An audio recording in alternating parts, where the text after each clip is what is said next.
நாளை மார்கழி மாதம் பிறக்கிறது. இந்நாளிலிருந்து பக்தர்கள் திருப்பாவை திருவெம்பாவை பாராயணம் செய்வார்கள்.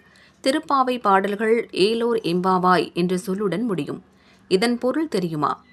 இதை ஏல் கூட்டல் ஓர் கூட்டல் எம்பாவாய் என பிரிக்க வேண்டும்.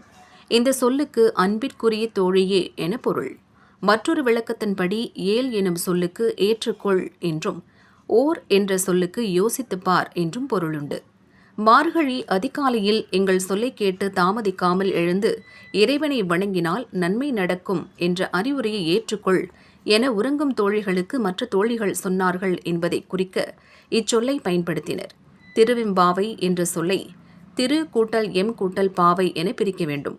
திரு என்றால் செல்வம் அல்லது அருள், எம் என்றால் எண்கள், பாவை என்றால் அழகிய பெண். அழகிய பெண்கள் தங்கள் தலைவனாகிய சிவனிடம் கணக்கின்றி அருளும் பொருளும் கேட்டுப் பெறுவதையே திருவெம்பாவை என்று சொல் விளக்குகிறது. கணக்கின்றி அருள் பெறுவது என்பது இந்த மாதத்தில்தான் நடக்கும். ஏனெனில் மார்கழிக்கு வடமொழியில் மார்க்க சீர்ஷம் என பெயர். மார்க்கம் என்றால் வழி, சீர்ஷம் என்றால் மேலான என பொருள். இறைவனை அடைய வழிவகுக்கும் மேலான மாதமே மார்கழி என்பது இதன் விளக்கம். மார்கழி அதிகாலையில் எழுந்து இறைவனை வணங்குவது அனைத்து நன்மைகளையும் தரும்.